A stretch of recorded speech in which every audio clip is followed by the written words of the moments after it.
I hit rock bottom. I prayed, and I prayed desperately. And what happened after that is a miracle in its own right. I feel connected to something higher and greater than myself. Look at Dawkins here, by the way. Like a hawk. That's a moving personal story, but to call yourself a Christian is a bit different. I mean, a Christian has to believe in something. Well, you go to church now, and you listen to the vicar. You kind of notice what a lot of nonsense he talks.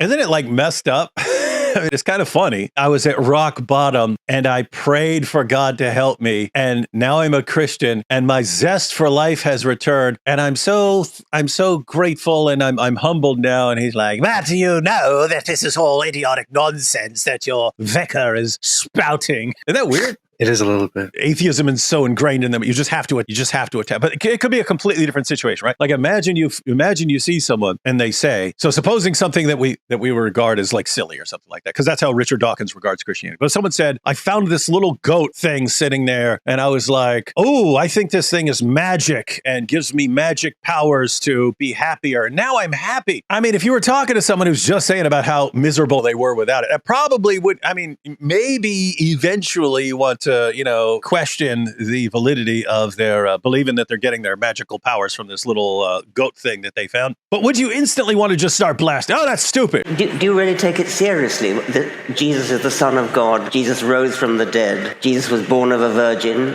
And that's part of Christianity. When you accept that there is something, there is a powerful entity, for me, the God that turned me around, I think what the vicar is saying no longer sounds nonsensical. It makes a great deal of sense. And not only does it make a great deal of sense, it's also layered with the wisdom of millennia. When she said it's the combined wisdom of millennia, there she sounds like Jordan Peterson to me. That seems like his view of like the Bible. It's like a record. Like if you asked him, I don't even know, but I mean, if you asked him, is the Bible true? It wouldn't mean, I think he would say yes. I don't think he would mean it. And he definitely wouldn't mean it in the same sense of an Orthodox Christian. But I think, and I don't know if he's changed, but in years past, it seems like Peterson regarded the Bible as like kind of like a history of man's interaction with the transcendent and so on. So it's true in that sense that it's like a record, and it's filled with many centuries of wisdom of people interacting with the transcendent. So there, it sounds like she said a bit of that,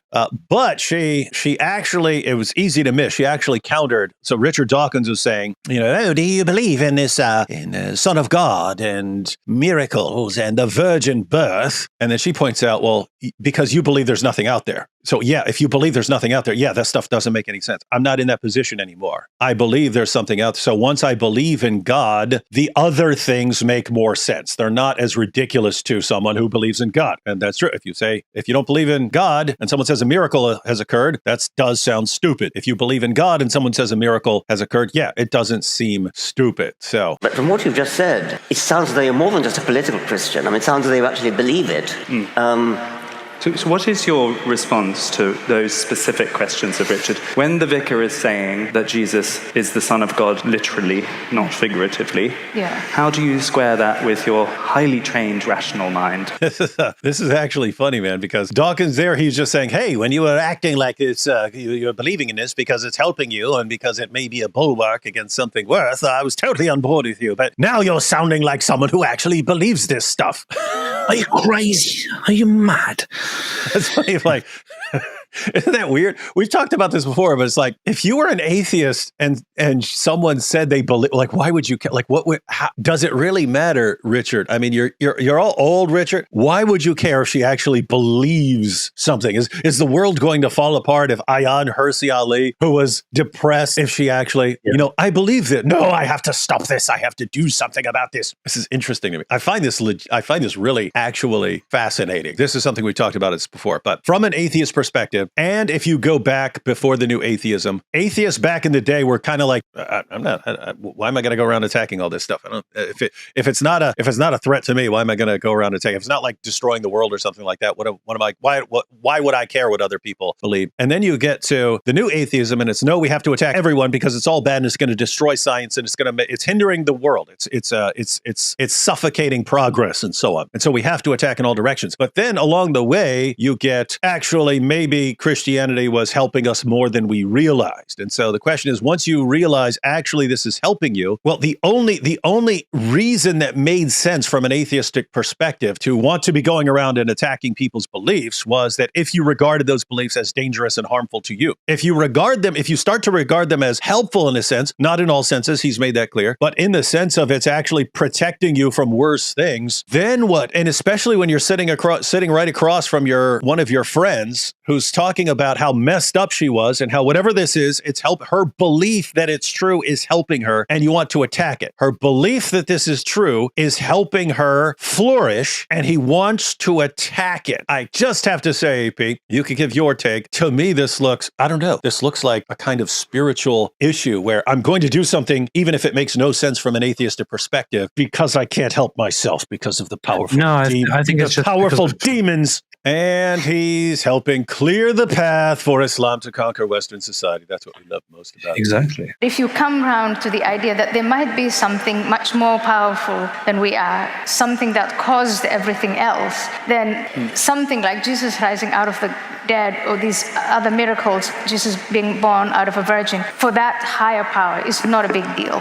My problem with these, with Richard Dawkins and atheists in this whole train is specifically this whole issue. When he says, for example, wait, you actually believe that Jesus rose from the dead? That shouldn't be a very crucial and critical question. That shouldn't be the question to ask. That shouldn't be the thing that you make a problem of, even as an atheist, because there is no reason why it wouldn't happen if you accept that there are indeed realities that are beyond your understanding, beyond your standards of science and nature and all that. If there is indeed the divine, as she mentions, it's not unreasonable. It's certainly not illogical that Jesus would have or could have died and risen from the dead. That's not an illogical position to hold. It doesn't. There's nothing contradicting that. It doesn't contradict itself, and it makes perfect sense within a reality where there is more than just the hard science that you accept. So this shouldn't really be the big objection that you come with.